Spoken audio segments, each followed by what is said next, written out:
سيلة بنت عندها 25 سنة، بشرتها سودة وشعرها اسود وقصير وعيونها جميلة، وكانت تخينة بس قلبها أبيض، وكان بيطلقوا عليها اسم الفحمة.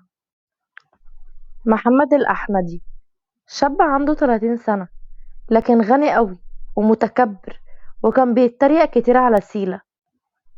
نجوى والدة سيلة عندها 50 سنة، وكانت بتحب سيلة قوي وبتعاملها كأنها صاحبتها. والد سيلة عنده 55 سنة، لكن طبعه وحش قوي وكان بيكره سيلة. أميرة أخت سيلة كانت جميلة جدا شبه مامتها، عندها 20 سنة وبتدرس في كلية آثار، كانت بتكره سيلة. ماما يا وفي بيت حبيبتي أنا بسيط جيت.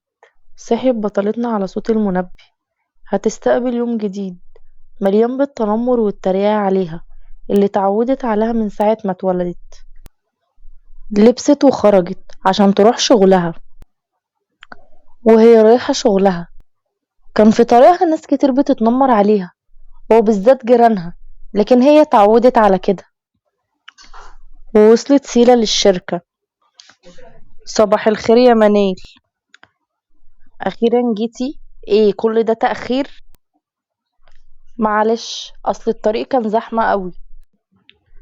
ماشي، يلا ادخلي، محمد باشا قال أول ما تيجي تروحي على مكتبه. ما تعرفيش عاوزني ليه؟ وانا ايش عرفني؟ عن اذنك بقى عشان ورايا شغل. سكرتيرة محمد بنت جميلة قوي وبنت عمه، متكبرة شوية وعايزة تتجوزه عشان خاطر فلوسه. حضرتك قلت اول ما اجي لحضرتك.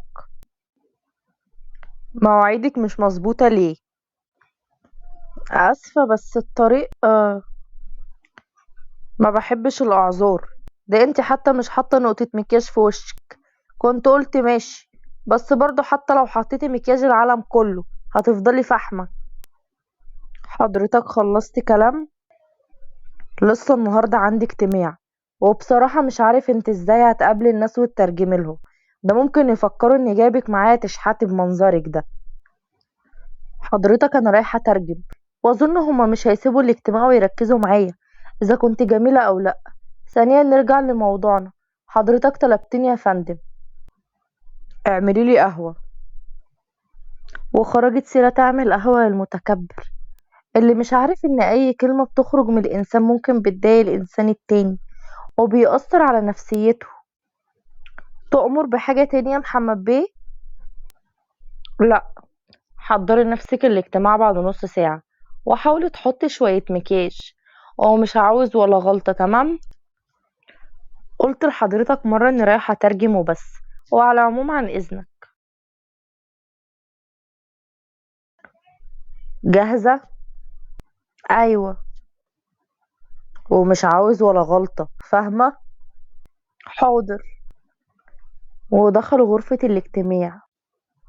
ما كنتش اتصور انك شاطرة قوي كده. شكرا. ممكن اروح ولا حضرتك عاوز حاجة تاني؟ لا، يلا روحي. طب تمام، عن اذنك. ماما يا حبيبتي انا جيت. تعالي يا حبيبتي، عاملة ايه؟ امم ناس يتقال لها تعالي يا حبيبتي عاملة ايه، وناس محدش بيعبرها. مش فاهمة والله يا ماما انت بتحبها على ايه. دي الناس مسميينها فحمة. بنت، احترمي نفسك، اتكلمي مع اختك الكبيرة بأدب. اه الكبيرة، انا رايحة اوضتي. ليه يا ماما بتقولي لها كده؟ تتكسر رقبتها ما تولع. عيب اللي هي قالته. يا ماما انا اتعودت عليها كده، عادي. المهم بابا جه ولا لسه؟ لا، لسه في الشغل يا حبيبتي. تمام يا ماما، هخش اخد شاور واعملي لي كوبايه قهوه من ايدك الحلوه دي، عشان ورايا شغل قد كده. من عينيا يا قلبي.